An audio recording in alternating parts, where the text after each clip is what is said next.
Hello kids, welcome to ma'am's online class. बच्चों, आज हम आपकी कक्षा चौथी की गणित की पाठ्य पुस्तक हंसते खेलते के चैप्टर नंबर 14 स्कोर चार्ट का पार्ट नंबर 2 करेंगे। देखो बच्चों, लास्ट क्लास में पेज नंबर 161 तक कर लिया था और आपको एक असाइनमेंट मैंने दिया था।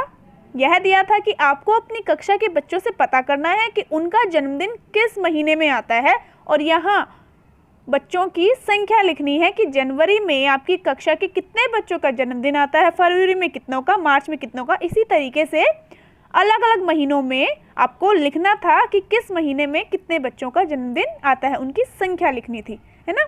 और यहाँ पर आपको क्या करना था, इस तालिका के माध्यम से आपको यहाँ बताना था कि किस महीने में अधिक बच्चों के जन्मदिन है, किस में कम, किस महीने में किसी भी बच्चे का जन्मदिन नहीं है और सितंबर महीने में कितने बच्चों के जन्मदिन है। आपको यहाँ यह लिखना था।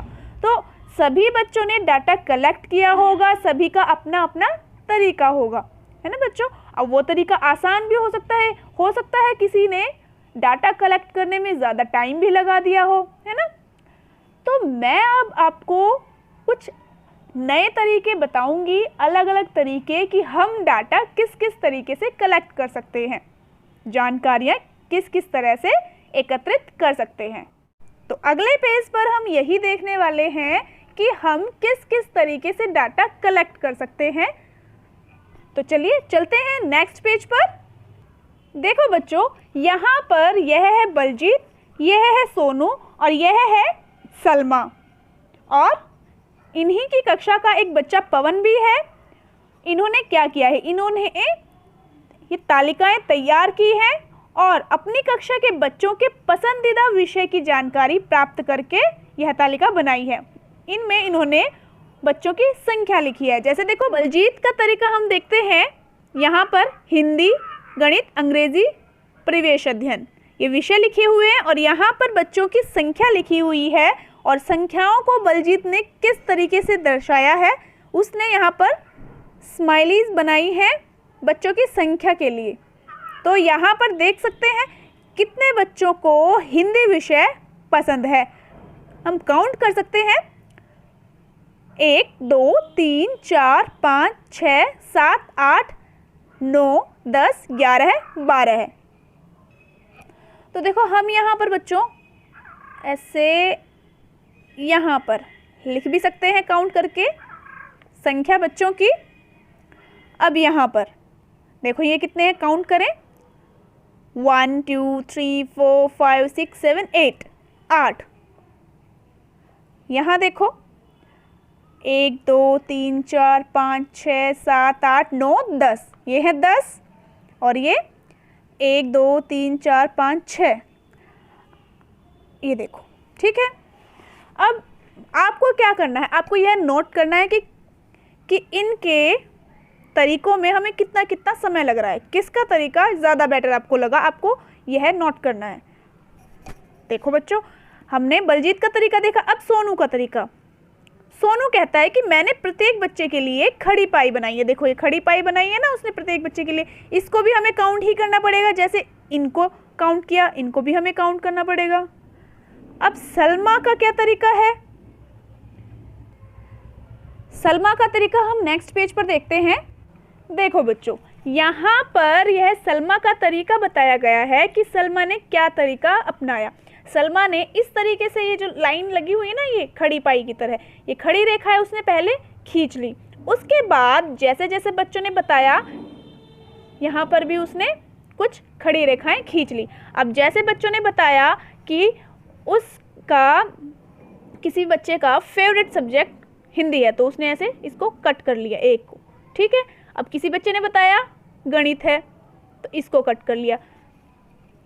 किसी ने अंग्रेजी बताया तो फिर इसको कट कर लिया। बीच में किसी ने फिर परिवेश अध्ययन बताया, इसको, फिर उसने हिंदी बताया, किसी ने भी ऐसे कट किया, फिर एक और हिंदी बता दिया, ऐसे कट कर लिया। इस तरीके से कट करते गए और वो जो बच्चे आए हैं वो यहाँ तक, देखो यहाँ तक प्रत्येक रेखा कट है और यहाँ तक कोई भी कट नहीं है। इट मीन्स देखो, रेखाएं यहाँ तक कटी हुई है, तो यहाँ तक हम काउंट करके बता सकते हैं कि कितने बच्चों का फेवरेट सब्जेक्ट हिंदी है। देखो जैसे 1 2 3 4 5 6 7 8 9 10 11 12, तो 12 बच्चों का फेवरेट सब्जेक्ट हिंदी है। देखो अगर आपको समझ में नहीं आया तो क्या किया हुआ है उसने, सलमा ने ऐसे खड़ी रेखाएं खींची हुई है। तो किसी बच्चे ने जैसे बताया कि उसका फेवरेट सब्जेक्ट हिंदी है तो उसको कट कर दिया, ठीक है। अगर बच्चे का फेवरेट सब्जेक्ट गणित है तो उसने उसको कट कर दिया। अगर उसका फेवरेट सब्जेक्ट अंग्रेज़ी है या परिवेश अध्ययन है, जो भी बच्चा बताता है वह कट कर देती है। जैसे अंग्रेजी बताया, फिर परिवेश अध्ययन बताया, फिर से किसी और बच्चे ने परिवेश अध्ययन बता दिया, किसी बच्चे ने अंग्रेजी बता दिया, ठीक है। इस तरीके से काटा हुआ है। जो ये रेखाएं कटी हुई हैं वही रेखाएं बच्चों की संख्या है कि कितने बच्चों को यह विषय पसंद है, जिसके सामने रेखाएं कटी हुई हैं। तो देखिए ये तो था सलमा का तरीका। अब हम पवन का तरीका देखते हैं। पवन का क्या तरीका है।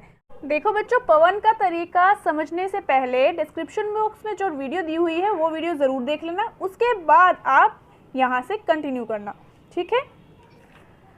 तो उस वीडियो में बहुत अच्छे से बताया गया है कि पवन ने क्या तरीका अपनाया है। आपको बहुत अच्छे से समझ में आएगा उस एक्टिविटी के ज़रिए। उसमें एक एक्टिविटी कराई हुई है मैंने, तो यहाँ पर भी मैं आपको बता देती हूँ पवन ने क्या किया है। जैसे किसी बच्चे ने बताया कि उसका फेवरेट सब्जेक्ट हिंदी है तो उसने यहाँ रेखा खींच ली।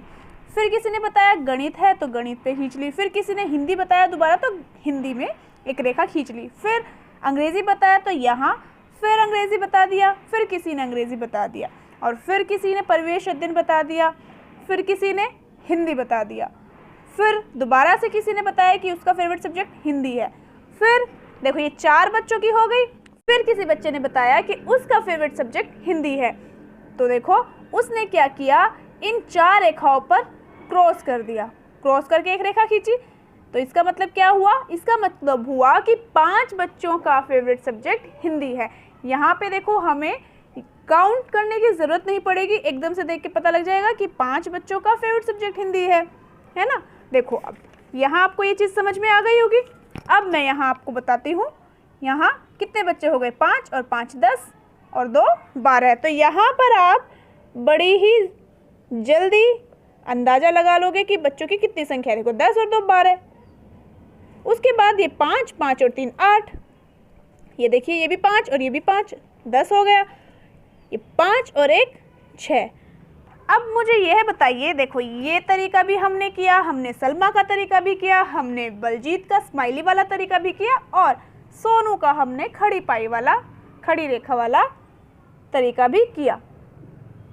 तो आपको इनमें से सबसे आसान और सबसे जल्दी जिसमें आप डाटा कलेक्ट कर लो और जिसमें आप इनकी संख्या को जल्दी काउंट कर सके, कौन सा तरीका आपको लगा? यही तरीका आपको लगा होगा।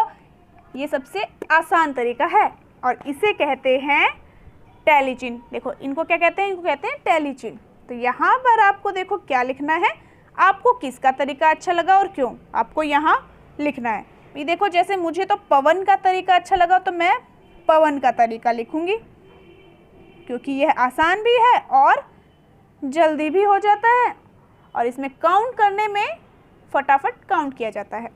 अब लिखा है आपको किसका तरीका आसान लगा और क्यों।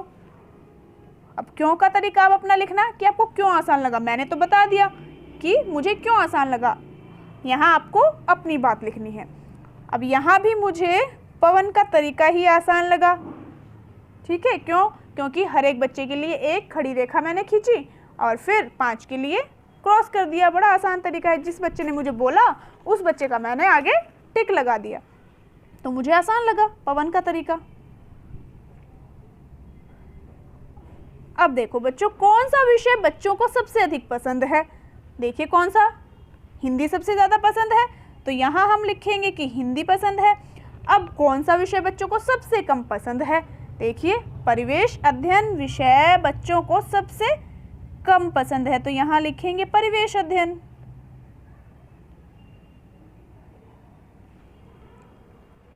तो आज हमने बच्चों सीखा है डाटा कलेक्ट करने के अलग अलग तरीके। बलजीत का, सोनू का, सलमा का और पवन का तरीका।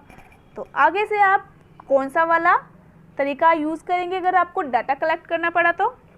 भाई देखो, मैं तो पवन का तरीका ही इस्तेमाल करूँगी क्योंकि मुझे तो यही तरीका सबसे ज़्यादा आसान लगा।